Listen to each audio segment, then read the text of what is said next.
Hello, everyone, and welcome to the first episode of People of Science. We live in a world that is surrounded by technology and gadgets. What is common to these gadgets is that all of them use internet. Now, the Internet of Things has become a recent sensation, and to discuss about the Internet of Things, today we have with us Rameez Kakakhel. He is a PhD student at the University of Turku, and we would like to discuss with him about the Internet of Things and learn more about this matter. So please tell us about yourself, your education, and where you come from. First of all, thank you for having me here. My introduction is pretty simple. I'm Syed Rameez. I'm from the northwest of Pakistan. I did my bachelor's in computer engineering, my master's in embedded computing systems. You can call it sort of like the predecessor of IoT. Well, not really predecessor, but like the underlying fabric of IoT. And currently I'm doing my PhD in the Department of Future Technologies, University of Turku. What is your understanding of science? Now, I'm asking this question because usually I want to know the perspective of people who are working with me in the science areas. Okay. So, how do you see science? What does it mean to you? Okay. That's like asking what's the meaning of life. I mean, the meaning of life is whatever you want to make of it. But I think fundamentally to me, science is about exploration and understanding. If you have ever been curious about something like why is this? Why is it? Why do cylindrical shapes exist? Why do we have the sky is blue? Why do the leaves are green but the flowers are colorful? If you have ever had that kind of a curiosity, and I think curiosity is inherent to humans. It's what makes us us. Whether that's asking or trying to know about the life of my colleague and gossiping about it, or why do stars exist? That curiosity is there. What science does is that it gives you the tools, mechanisms, methods to go and explore that question, go and explore that curiosity, answer it. It helps you with that. So, about the Internet of Things, then. So, what is the Internet of Things, first of all? What are we dealing with here? I would like to start with a little bit of context. Yeah. Or a bit of an exploratory question, let's call it that. Let's do a little scientific discovery, okay? Well, it's not a discovery, but a bit of an understanding.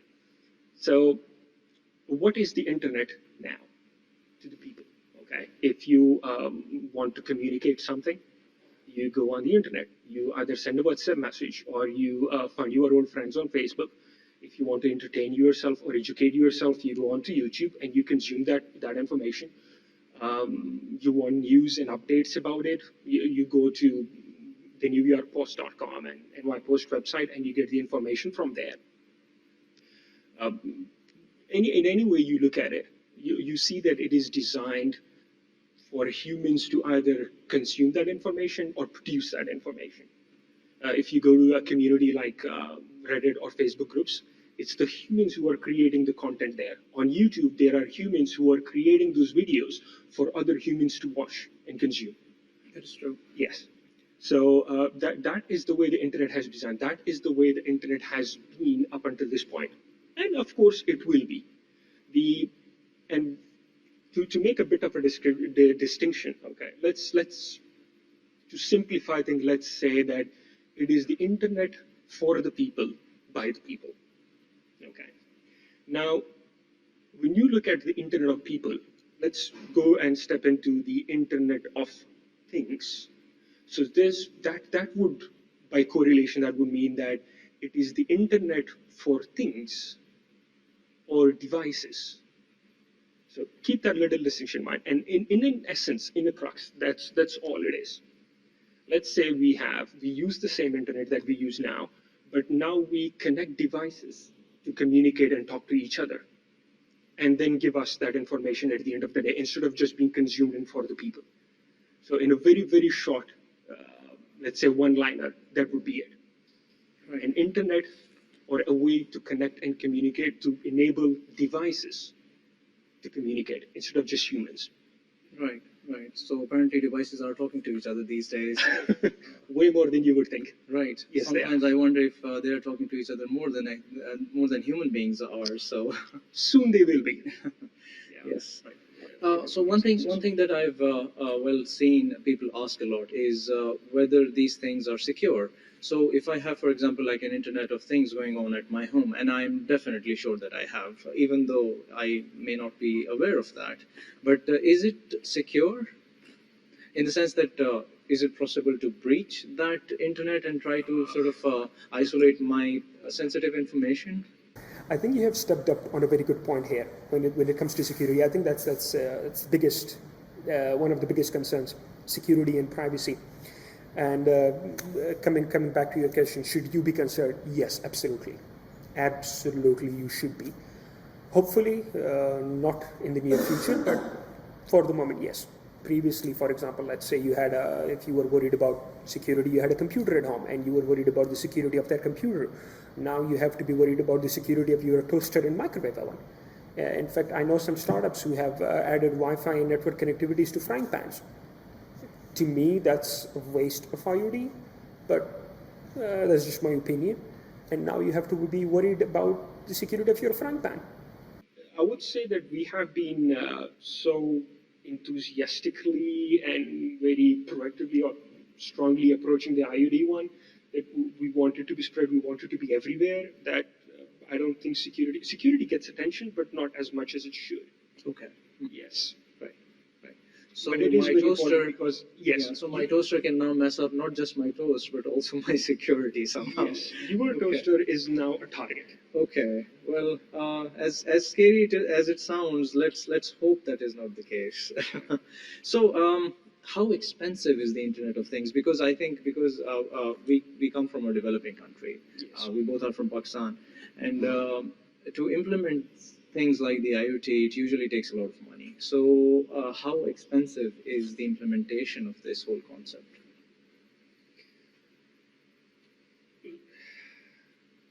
Okay, that is very broad, very broad. I would say like the $1 million question: how much would it cost me? I mean, every organization would like to know, like a fixed answer, this much. But unfortunately, there is no clear. There are ways we can decide on how much it would be once we know the needs and limitations. But what I would say is that you should look at IoT as a set of as a toolbox with multiple tools in it and sets up, and we adopt it to each use case. So each use case or the industry or the field that's going to use it, it is going to be used in would also decide how much it would cost. Okay. But in terms of like how expensive it is to implement, I would like to look at how beneficial it is to implement.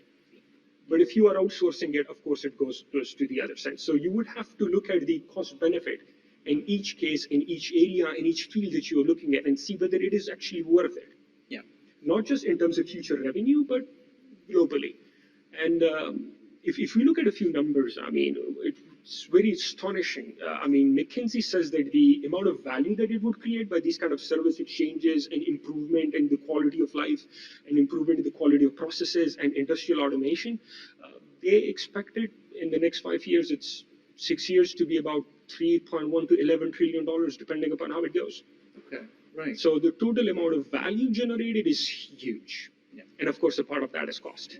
What is the future of Internet of Things? So, I have this impression that the future is definitely bright because of the amount of money that is going in, as well as the prospects that it has. But how do you see the future of Internet of Things? It is a very broad question, so you can just prove your point with an example if you want Yeah. to. What is the future? In the near future, we will see more use cases and active development. The most fundamental, the most, let's say, the most significant IoT deployments, you would probably never notice them, or you would probably won't even see them that they exist. That is the beauty of it. To me, an implementation should improve the lives of the people or improve the processes without hindering it, without like coming in the way of it. Yeah. One example that you probably might or might not have noticed in the city that we are in the city of Turku, okay, you go to the bus stop and you would stand there and you would wait. Okay. Now there is a small clock which tells you exactly how far away, how many minutes the bus is. Yeah. Okay. You can take the app, go to the traffic app, and it will tell you exactly the location of where the buses are. Is it so that they have some sensor in the bus where it's Yes. which is like broadcasting the Yes, location. live. Okay, right. Yes. Right. That's excellent. Excellent. You Yeah. might there is another thing that I kind of discovered. For example, you are going through you want to take a train in Finland. Okay, so let's go out of the city and let's go to this government level. Okay, the official train organization company here, yeah, they offer an app. If you don't know where is your next train or where you're going or where you are, exactly where you are, you can open that app and it will tell you your current speed, direction, and on the map where you are going, not just for yourself, but all of the trains in Finland. Okay. Right. Now, those kind of technologies, like they silently help you. Yeah. They silently improve your understanding of the environment or make you more efficient. You can look at it and it says, I have 4 minutes, I can go into the shop and come out. Instead of wasting those 4 minutes wondering when will the bus arrive. Exactly. Yeah. So that to me will be the most profound and fundamental IoT deployments. Yeah. And technology, I think the best execution of it is trying to make human lives better. So, Yes. Well, policy is good if it informs policy, but science Yes. is best when it helps So human beings. yes. So the point of IoT is to enable the people who are the policy makers Yeah. make more informed choices. Yeah. We cannot replace the human intuition. That Exactly. is not the point. Yeah. What we like to, for example, like our dream is, or not our dream is, but something that we have been thinking about in pervasive computing and IoT is that there will come a time when everything that you see around you, whether it's that chair, that tree, that wall, that pan, the roads, they will all be connected. Right. And they will all be producing useful information for us to work with. Right. That's the dream. Of course, we are very long away from there, but that's what we sell. Okay. So That's the dream yes. that we So, sell to people. exactly. I think this is a very good time where we can shift towards your work because as researchers, we are trying to, achieve that point sooner or later. Yes. We would like to know what is your project? What are you working on as a part of this whole Internet of Things paradigm? Okay. As I mentioned, that we would have a lot of these devices and a multitude and multiple of sensors, probably going in the numbers of hundreds of thousands. And then you imagine all of them periodically sending data. Not continuously, sorry. So periodically updating and sending their information, all of that to the internet. And then they are connected to the same internet on which the people are connected. I mean, the backhaul is the same, the backbone is the same. You are flooding the network. The network that is the backbone of modern economy is being flooded by hundreds of thousands of devices per city with periodic updates of information. It is tolerable, but it's not ideal. So what we can have is that the devices that we have in between, the core, where all of our data goes, and the sensors, where all of our data information is generated. What if we have this intermediate layer in between them, geographically distributed, that takes all of the data, processes it, sees what's sending back and what's worth discarding? If I'm monitoring the air quality of this building with, let's say, a hypothetical number of 20 different sensors, if the quality is not changing, I don't need to send that data back up. I just need to send them a message. It's the same, it's the same, it's the same. Periodically. When it changes, then I would send the change. So instead of sending 20 sensors data continuously, I'm sending just one single message, letting the servers at the backup know that everything's fine, that's good. Yeah. In some cases, that might not be possible. For example, if we are doing continuous monitoring of machinery, and then we are using advanced algorithms at the space to see whether the machinery needs to be fixed, then we might need all of that periodic information. But there are a lot of use cases in which we don't. So previously, even mentioned that most of these devices in the IoT, they can cost like from a few cents, 40, 50 cents to a couple of dollars. So they do not have the power or the processing capability to filter out the data. But what we have is that they are all connected to these central points or routers from which the data goes out. Okay, and some of these devices don't have internet access, might not have internet access of their own, and they are connected to these central points, which we call gateways, and then from there on, the data is sent up to the cloud servers. So what if we have multiple of these little endpoints to which all of these, let's say 100 sensors connect to one, and then 100 connect to the other one, okay? Now we have this intermediary, let's say a middle layer. We have created a middle layer between the cloud or the backup systems or the main storage service that we have and the endpoints and the sensors that are creating that data, okay? Yes, so we have the cloud, we have the sensors, and now we have the middle layer that in some cases enables these devices to communicate or gives them access to the internet. Right. Okay. Yes. Now we already have these gateways, and we'll have. How about we enable these gateways to be more useful? So we collect all of the sensor data onto the gateway. It coming there. From there, we filter it and decide what needs to be sent. This is where my work comes in. When you have those kind of multiple gateways, and you have those gateways connected, what kind of operating systems would you be running on them? How would that look like? How would the applications look like which benefit from these kind of gateways? Do we need a completely new paradigm? Can we use old technologies and methods that we previously had to enable these kind of distributed applications or services? How are we gonna work with that? Yes. So that is where my work comes in. It's a bit of abstract. It's more on the architecture level. It's an exploration of the question: what happens when we have such a distributed low-power gateways? What happens to the applications that we are going to run on them? Whether it's compression, whether it's the applications that decide what is worth sending or not, whether it's let's say a machine learning algorithm that's going to be running. What happens to it? How would they look like? What would be their limitations, and what would, essentially, what would be their limitations? Okay. So exploring that question is my PhD. Okay, that's very interesting because, to my understanding, these things are sending a lot of data, and if that is a routine stuff that they're doing, that is basically a lot of data. But if it is on a periodic basis, which corresponds to whether or not the data should be sent at any point, then it makes more sense. And of course, so instead of flooding our core pipes, the internet pipes, which connect all of the data, all of these devices and us, we filter out. Okay. And it has multiple other benefits as well. For example, you have that gateway inside a hospital. Yeah. So the health data of the hospital does not go outside of the hospital. Yeah. It is handled right there. Right there. What is necessary is then secured, encrypted, and sent to maybe the server one, but you have it there. Yeah. The other benefit, it can have multiple benefits. Of course, the idea started with that we do not want all of our devices to be sending noise all the time. Yeah. But it has other proximity benefits, data compression benefits, and uses. Yeah. Of course. And so it optimizes the exactly. Of the whole Internet of Things. Yes. Very, very interesting. So it's complementary. We call it edge computing or fog computing. Yeah. So it's complementary to IoT, but it has other uses as well. Right. Yeah.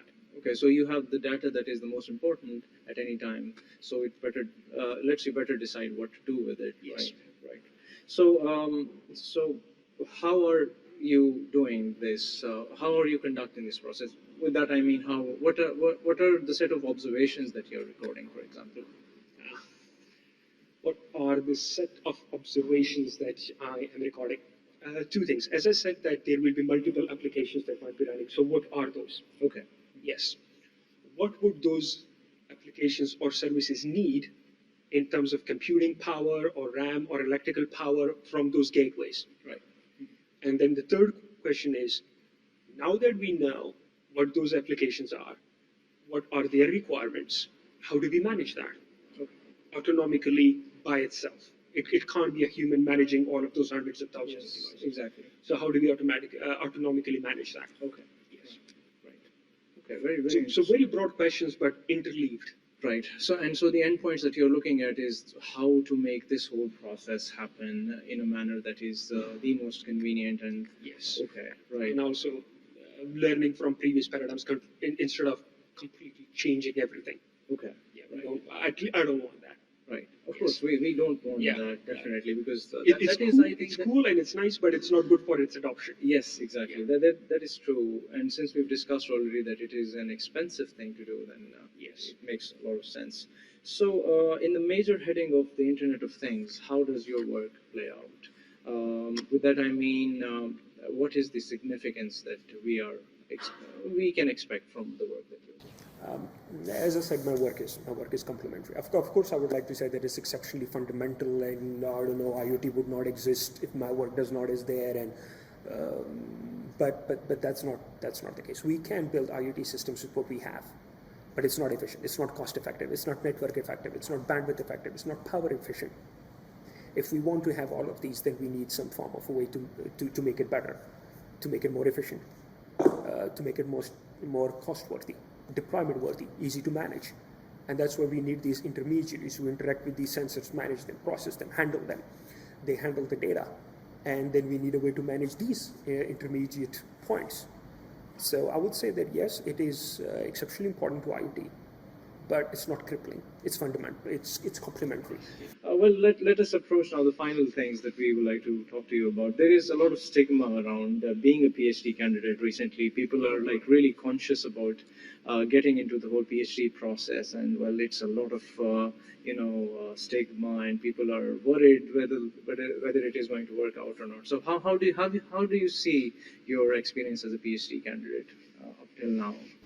I think if you ask pretty much any person who has been through a PhD, they would tell you that there was a time where they just couldn't, but they did. And I think if I have to summarize all of that in 2 words, it would be frustratingly rewarding. Yes, it is frustrating, and yes, it is rewarding. I mean, think about it this way: you have to go on a journey of exploration. You are going somewhere nobody else has. And then you not only learn for yourself, but you generate the knowledge. And now you have to give that knowledge to other people in a way that they approve of it. Not what just you think that this knowledge is helpful, but the community around you has to also agree that yes, this knowledge is worth it. That is not easy. Is by definition frustrating and difficult. Yeah. But when your peers agree that yes, what you have come across is something that we need to know, your paper gets accepted through a peer review process, let's say, it's a simple way. That is exceptionally rewarding. So do you think you will be able to sort of get the best out of this investment that you've made in terms of time and effort? And I think it depends upon the person, but you always get. yeah, That's not a question at all. You always get more out of it. Yeah. The question that people should be asking is that what they wanted to get out of it? exactly. If you want to like have, let's say, an advancement or a technical career in a company where you become like a junior developer and then a senior developer and then some part a senior developer and then maybe an engineering lead or a tech lead or something like that, then it might not be the path for you. Yeah. But if you want to have like a fundamental understanding and everything and end up in some kind of like that position, then absolutely. Intellectually, it has been amazing for me. Okay. Like in the first 2 years, I had no idea what was going on, but by the 3rd year, it was like an explosion of understanding and feelings that I could not have gotten in any way out of the industry. It's just plain. Okay. Yeah. Right. But it's always very, rewarding. very The good question to hear. is whether the reward was, whether you were after that reward or not. Exactly, and I think with that there should be like a deep love for the scientific method and Yes. to investigate in a manner that is scientifically sound, and Yes. it is rewarding, but then it is frustrating at the Yes. same time. That pretty much concludes all of the questions that we have here. So thank you very much for being here with us. It has been a very nice experience, and I feel that I am very well informed now about at least That's great. to start with about the Internet of Things. I found that the Internet of Things is a very valuable paradigm, and the work that is being done by Rameez and other people who are working in this area, it is very significant. It is very valuable for the human life on this planet, and I see that it will be contributing a lot in the coming future. So thank you very much to the guest for being here and for giving us this enlightening experience. If you would like to support this cause and if you would like to hear more about the work that different PhD candidates and other scientific researchers are doing in, for example, the University of Turku in Finland or other areas of Finland and even around the globe, Please support our cause by liking our page on Facebook, on Instagram, following us on LinkedIn, and in this way you can support the work that we are trying to do, by which we intend to popularize science and empower different scientific researchers. Thank you very much for supporting the People of Science project, and we'll see you the next time. Thank you.